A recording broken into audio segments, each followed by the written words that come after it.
तो जैसा माता उमा ने प्रदोष काल में, प्रदोष के समय पर, प्रदोष काल के अंतर्गत बेलपत्री का स्मरण किया है, वो बेलपत्र का स्मरण अगर संसार का मनुष्य कर लेता है तो महाराज ब्रह्मवृत्ता पुराण कहती है कि उस जीव का ऐसा कोई कार्य नहीं जो सफल नहीं होता। महाराज मेरा निवेदन रहेगा, किसी एग्जाम में आप बैठ रहे हो, इंटरव्यू के लिए जा रहे हो, किसी कार्य के लिए जा रहे हो, नौकरी नहीं लग रही, सर्विस नहीं लग रही, तो महाराज तांबे के कलश में 11 बेलपत्र को रखा जाए और तांबे के कलश में 11 बेलपत्र रखकर उसमें 11 सफेद पुष्प को डाला जाए। लाल चंदन घिसकर कटोरी में लेकर जाइए। प्रदोष के दिन, शुक्ल पक्ष का जो प्रदोष पड़ जाए उसके दिन शंकर के शिवलिंग पर लाल चंदन लपेटने से पहले शंकर की जो जलाधार,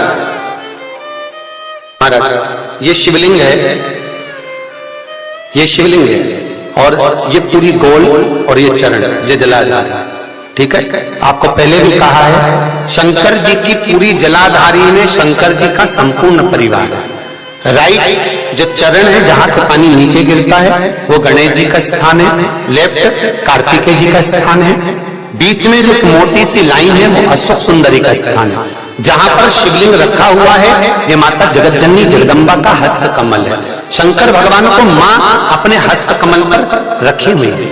ऊपर से जो बूंद बूंद पानी जलाधारी से नीचे गिर रहा है ये शंकर भगवान की 5 लड़कियां हैं, जया, विषहरा, सामरीबारी, दोतली और देव। ये ऊपर से बूंद बूंद जल क्रीड़ा शंकर जी के साथ में करती है। शंकर भगवान का संपूर्ण परिवार जलाधारी में विराजमान है। शिव महापुराण कहती है, माता उमा का चरित्र कहता है, कोई एग्जाम में बैठ रहे हो, कोई कंपटीशन एग्जाम में बैठ रहे हो और चाहते हो कि मेरी नौकरी इसमें लगना ही चाहिए, तो लाल चंदन का लेपन आपको इस पूरी जलाधारी पर करना है। लाल चंदन का पूरी जलाधारी पर करना। और महाराज जी जिस कलश में आपने घर से 11 बेलपत्र और 11 सफेद पुष्प जल के अंदर डालकर लाए हो, उसको आप चढ़ाएंगे तो इस तरह से चढ़ाएंगे कि उसका भाग हमें दिखे चढ़ते समय। ऐसे नहीं चढ़ाना, उसको चढ़ाते समय इस तरह से चढ़ाएं कि वो जल का भाग हमारी ओर गिरता हुआ।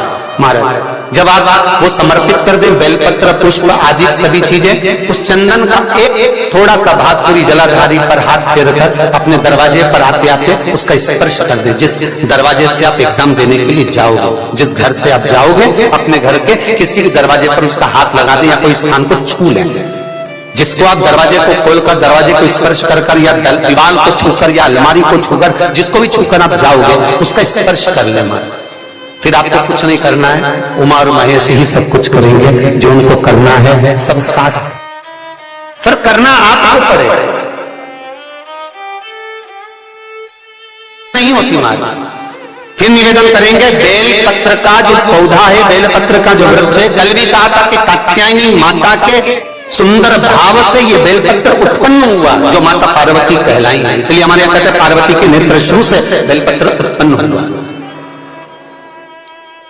सब्सक्राइब करें हमारा channel Vastu fact, bell icon. जब करुणा करते हैं भगवान शंकर, जब कृपा करते हैं सुख अपने आप आता है। बस करना आपको, प्रयास आपको करना है, पूजन आपको करना है, अर्चना आपको करना है, बेलपत्री आपको खाना है। फिर निवेदन करूंगा, घुटने का दर्द हो आपको, अगर बीपी शुगर तकलीफ दे रही हो तो प्रयास करो कि रोज एक बेलपत्र शंकर के मंदिर का उठाकर शंकर के शिवलिंग को देखकर चबा चबा कर खाइए। सोमवार की सोमवार शमी के पेड़ के नीचे बैठकर शंकर का चढ़ा हुआ एक बेलपत्र खाइए। शुगर बीपी सब लेवल में चलना प्रारंभ हो जाएगा। घुटने में कमर में दर्द हो, कहीं नहीं जाना हमको, सब्सक्राइब करें हमारा चैनल, बस शंकर को पकड़ लो, शिव के चरणारविंद का स्मरण करो। जब तक कि नौकरी नहीं लग रही, सर्विस नहीं लग रही, तो किसी शंकर जी का मंदिर दूर हो जहां कोई नहीं जाता हो, वहां जाकर उसके मंदिर को साफ कर दो, थोड़ा उसको स्नान करा दो, श्रृंगार कर दो। जिस ओटले पर लोग झाड़ू ना लगाए शंकर के, उसकी तुम लगा दो। मुझे विश्वास है 1 महीना तो बहुत कह रहा हूं, बाबा चाहेगा तो जल्दी से जल्दी आपके कार्य को सफल कर देगा। किसी शंकर के मंदिर में अगर हम केवल एक चोर चोरी करने के लिए जाता है शिव मंदिर में और बाबा उसको कुबेर स्वयं बना देते हैं, कुबेर के तख्त पर बिठा देते हैं उस चोर को।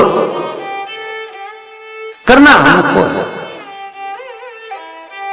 स्मरण हमको करना। महाराज, कंजूस व्यक्ति दमड़ी नहीं छोड़ता, तो हमें भी भजन का कंजूस होना है, भगवान की भक्ति का कंजूस होना है। तो हम भगवान का नाम क्यों छोड़ दें? जब वो दमड़ी नहीं छोड़ रहा है तो हम भगवान का भजन कैसे छोड़ सकते, स्मरण कैसे छोड़ सकते? कितना सुंदर लिखा है महाराज। स्कंद पुराण कहती है, रावण संहिता कहती है, लंकाधिपति रावण ने एक शिवलिंग का निर्माण करा। उस शिवलिंग पर लंकाधिपति रावण प्रत्येक दिन 1.25 लाख बेलपत्र समर्पित करता, प्रत्येक दिन। महाराज, उसका नियम था प्रत्येक दिन। तो एक बार देवाधिदेव महादेव विराजमान थे और उनके पास में माता जगतजननी जगदम्बा बैठी हुई थी। माता पार्वती जी ने शिव जी से पूछ लिया, ये रोज आता है बेलपत्र चढ़ाने के लिए, चाहता क्या है? क्योंकि शिव महापुराण की कथा कहती है, अगर कोई भूल से भी शंकर के शिवलिंग पर अगर बेलपत्र चढ़ा देता है तो शंकर को ये सोचना पड़ता है कि ये क्या मांगने के लिए आया है। अगर भूल से भी कोई बेलपत्र चढ़ा रहा है तो शिव को ये विचार करना पड़ता है कि मांगने क्या चाहता है, आखिर क्यों आया, किस लिए आया, कारण क्या है। तो बेलपत्र समर्पित करे। तो पार्वती जी ने पूछ लिया कि ये चाहता क्या है, क्या क्या मांगने आया है, क्या चाहता है? शंकर भगवान बोले, नंदी ने इनको सिर कटने का श्राप दिया और इनके 10 सिर होंगे, ये दशानंद होगा, तो चाहता क्या है? भगवान शिव बोले, अभी पूछ लेते।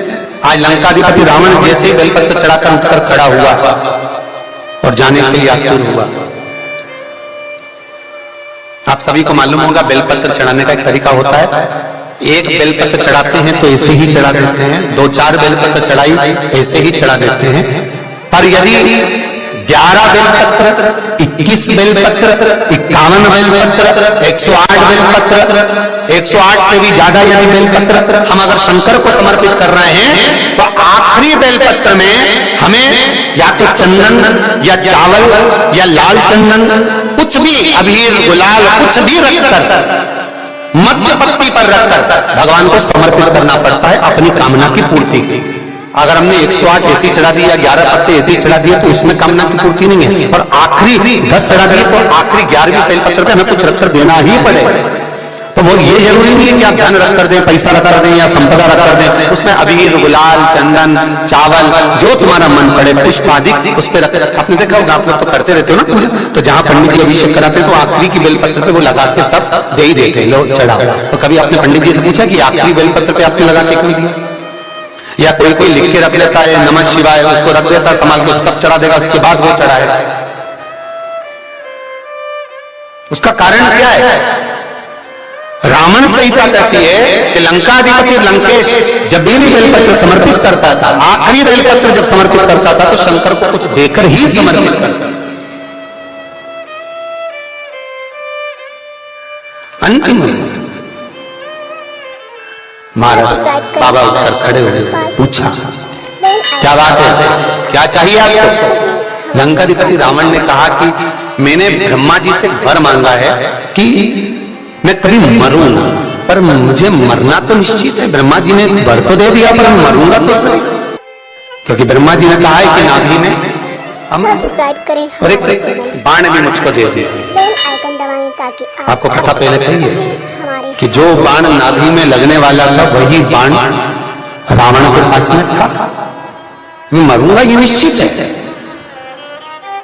पर मेरी एक कामना है, इस बेलपत्र को समर्पित करने की कामना केवल इतनी सी है कि मैं अगर मरूं सब्सक्राइब करें हमारा चैनल, तो भगवान स्वयं नारायण मनुष्य की देह धारण करता रहा है और वो मुझे मारे। अब देखिए, मृत्यु तो रावण ने मांगी थी, कौन आए मुझे मांगने के लिए? भगवान। और देह कौन सी हो? मनुष्य। स्वयं नील छत्रधारी महाराज स्वयं भगवान, अगर भगवान विष्णु अपने असली स्वरूप में आए और मेरा श्रृंगार कर जाए तो वो श्रेष्ठता नहीं। पहले भगवान को मनुष्य की देह धारण करना पड़ेगी और मानव का शरीर धारण कर फिर भगवान मेरे पास में आकर मेरा श्रृंगार करें। ये लंकाधिपति रावण भगवान शिव से कह रहे हैं कि आप मुझे वर दीजिए, मुझे वर प्रदान करो। ठीक है, वही होगा। तथास्तु कह दिया लंकेश को। लंकाधिपति रावण प्रसन्न होकर चले गया। अब रावण को अंतिम समय में भी दुख नहीं था साथ। दुख किसको होता है? जो आसक्तियों में डूब गया। रावण को प्रसन्नता इस बात की थी कि सामने जो मुझे मारने खड़ा है वो कोई साधारण सा नहीं। कौन है वो? भगवान विष्णु। शुक्ल पक्ष में जो प्रदोष पड़ती है वो लक्ष्मी की वृद्धि के लिए होती है। कृष्ण पक्ष में जो प्रदोष पड़ती है वो रोग और बीमारी को मिटाने की होती है। तो जितने उपाय आपको प्रदोष के बताए जाते हैं उस हिसाब से आप करो कि शुक्ल पक्ष की प्रदोष है तो लक्ष्मी का कोई उपाय करना है तो हमें शुक्ल पक्ष की प्रदोष पे करना है। अगर हमें बीमारी से निपटने का कोई इलाज करना है या कोई उपाय करना है तो उसको कृष्ण पक्ष की प्रदोष पर करना है। सब्सक्राइब करें हमारा चैनल।